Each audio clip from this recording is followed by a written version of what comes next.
today I am here with another concept from P block elements. So this is the continuation video of last topic. Here we have few questions again on P block elements, which is really helpful for your upcoming NEET exam. So let us see the questions one by one and let us go through some concepts also. So let us take this first question. So it is assertion reason question. Assertion says boron is restricted to a maximum covalence of 4, forming species like BF4 minus. So it is like this, BF4 minus. Okay. And the reason says the valence shell of boron only contains 2s and 3 2p orbitals, completely lacking d orbitals. So here, if you take boron, you know that atomic number is 5 and you all know the electronic configuration 1s2, 2s2 and 2p1. Okay. So this being a second period element, it does not have any d orbitals. Right. So here we are coming across the anomalous properties of second period elements. So you know that they are very small in size, right? And they lack d orbitals because the outermost shell is second shell here. So we don't have any d orbitals. So what happens? Yes, you have one orbital and p you have 3 orbitals. So in the valence shell you have total 4 orbitals accommodating maximum of 8 electrons, right? So they cannot expand their covalence beyond 4. So that is the correct reason for this. Okay. So here both assertion and reason are true and R is the correct explanation of A. So C is the right answer. Okay.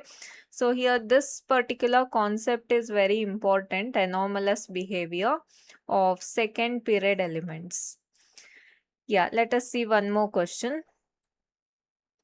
Which two factors combined considerably influence the ability of p block elements to form pi bonds? Okay, so first one, it is given electronegativity and coordination number, then size and availability of d orbitals, ionization enthalpy and electron gain enthalpy, atomic mass and presence of vacant p orbitals. See here, in order to form pi bonds, we know that it can be p pi bonding or p pi d pi bonding or even d pi bonding. Okay, like this we have pi bonding.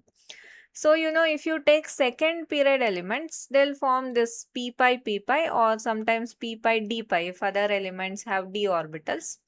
But you know, as you move down the group, what happens? You know, you have the d orbitals in them. So the chance of p pi d pi will increase. Right. So one is availability of d orbitals, means it decides which type of pi bonding is formed. Is it p pi or p pi d pi bonding? And also, you know, size. So when you consider the second period elements, they are having small size. So when the size is small, extent of overlapping is more, right? And p orbitals are of less energy when compared to d orbitals. So that is also one of the reasons for stronger bonding. Okay. So whenever p orbitals are involved, the bond will be stronger. So what decides this? One is size and the availability of d orbitals. So we are concerned with these two factors. We don't talk about electronegativity or ionization enthalpy, electron gain enthalpy, all these. Okay. So here the relevant answer is option B. Yeah. Then let us take the next question.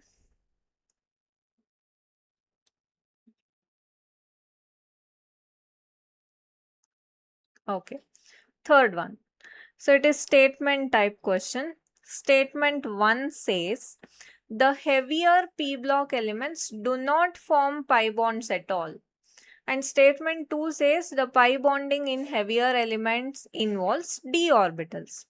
See, we know that heavier p block elements also form pi bonds, right? So as you move down the group, those are called heavier p block elements. So in them what happens, they can expand their covalence using d orbitals. So whenever pi bonding has to be formed, they use their d orbitals, right? It's not that they do not form pi bonds at all. Then statement 2 says pi bonding involves d orbitals. That is correct. So here statement 1 is incorrect and 2 is correct. So it is option D. Okay. So heavier elements also form pi bonding using their d orbitals. Yeah. Next one. Why do the d orbitals contribute less to the overall stability of molecules compared to the p-pi bonding of second row elements? So just now I mentioned about p-pi and p-pi bonding. So whenever d orbitals are involved, they are of higher energy compared to p orbitals, right? So here it is given first one, d orbitals are smaller in size. No. Then cannot form multiple bonds. No. So the next one, because d orbitals are of higher energy than p orbitals. So that is correct one. Next it is given heavier elements have a higher coordination number. So it is not related with this particular fact. Okay, so next question. Yeah. What is a direct consequence of third period p block elements having vacant 3d orbitals? So when you consider the third period elements, now you have d orbitals in them. So what is the direct consequence of that? See, first one it is given they can expand their covalence above 4. Right, that's what we discussed. So when you have second period elements, they have only s and p orbitals. But from third period onwards, you get d orbitals. So they can expand their covalence above 4. So that is the direct consequence. Then other options also let us see. They are restricted to maximum covalence of 4. No. They form much stronger pi bonds. No. They cannot form oxo anions in +5 oxidation state. They can form. Okay. +5 oxidation state is possible because they have more electrons there. Okay. Let us see the next question.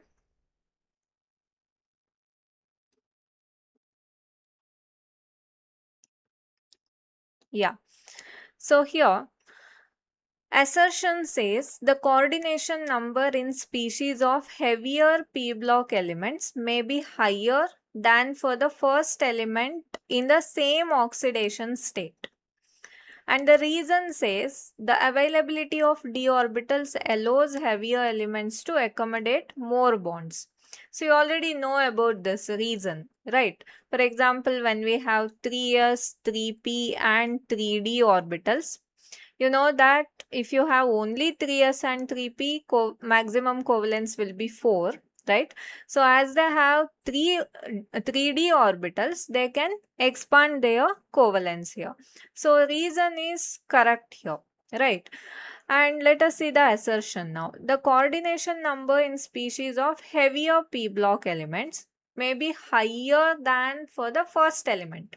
Say for example, when you consider nitrogen family, so it goes like this: nitrogen, phosphorus, arsenic, antimony, like that. So when I consider this one, say I take NO3 minus ion, here I take PO4 3 minus. Okay, so if you calculate the oxidation state, here it will be +5 and this also will be +5. So same oxidation state we are considering. So now when you take NO3 minus, you have NO3 minus like this, right? And PO4 3 minus, when you consider PO4, so 3 minus it is, right? So here you can count the bonds. You have 4 bonds for nitrogen, but for phosphorus the coordination number means the number of bonds around that is more, right? And why it is like that? It is because of the availability of d orbitals. Okay, so here both assertion and reason are true, and reason is the correct explanation of assertion. So it is option B. Yes, take the next one. Which of the following compounds is the strongest oxidizing agent? Okay, strongest oxidizing agent. So in my previous videos, we have actually discussed about this oxidizing and reducing agents. So oxidizing agent means the one which undergoes reduction, right? That undergoes reduction and it oxidizes others. Okay, see, this concept is related to inert pair effect. So you can see these elements here: tin, germanium, silicon, lead, all these. They are 14th group elements. So we have actually carbon, silicon, germanium, tin, and lead. So here carbon is not given, these four are given. So when you move down the group, what happens? Due to inert pair effect, here actually all these elements can exhibit +4 oxidation state, that is the group oxidation state, and due to inert pair effect they can exhibit +2. So as you move down, what happens? The stability of +2 will increase, right? Always remember, for the last element we say +2 is always having more stability compared to +4 oxidation state. Okay, so here for PbCl4, here it is given in +4 oxidation state, right? But it is not stable. Okay, so it can easily undergo reduction here to Pb2 plus, because due to inert pair effect Pb2 plus is stable, right? But that is not going to happen in all these compounds. So here the strongest oxidizing agent is PbCl4. Take the next one. The non-existence of PbI4 is primarily attributed to. Okay, why this PbI4 does not exist? PbI4. So you have +4 here. This is -1. Okay. So the compound does not exist at all. That is because of, one is this Pb +4 and Pb +2. When you compare, Pb2 plus is stable. So 4 plus has high tendency to get converted into 2 plus. Okay. Along with that, here in this compound you have I minus. I minus has strong tendency to get converted into I2. In case of halogens, we write the reactivity in this order: F2Cl2Br2I2. Okay, that means I2 is least reactive. I2 doesn't have the tendency to get converted into I minus, but reverse reaction is possible. That is, I minus has the tendency to get converted into I2. Okay, so here this Pb4 plus can undergo easy reduction. That means it has strong oxidizing power. So it can oxidize this I minus to I2. Okay, that means if this reaction happens, this compound will not be stable, right? So it does not exist.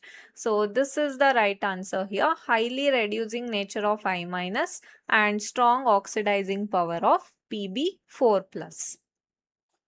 Okay, then yeah. Consider the elements thallium, lead and bismuth. Which set of ions represents their most stable oxidation states, and what is the chemical consequence for their higher oxidation states? Okay. See, which set of ions represent most stable oxidation state, right? So here when you consider these elements, so these are the elements from, see, boron, aluminium, gallium, indium, thallium, the last element. Next one actually it will be lead, and next you will get bismuth. Okay. So what happens? Being the last elements, here for 13th group it will be +1, this is +2, and this is +3 due to inert pair effect. Okay. They are lower oxidation states. These are highly stable. Okay. So what happens here? That means TL plus, PB2 plus, and Bi3 plus. Their higher states act as strong oxidizing agents. Right, if you consider their higher states, that means TL3 plus, that has the tendency to get converted to TL plus. Okay, so this is strong oxidizing agent. It can undergo reduction. Similarly here, PB4 plus to 2 plus. Here Bi 5 plus to 3 plus. Okay, so this is the right answer here. So these are the questions for today. So we had many questions today and we covered most important concepts like inert pair effect and anomalous properties of second period elements. Okay, so I hope it is helpful. Your support is very important to us. So like the video, share it and subscribe right now for more videos. Thank you so much.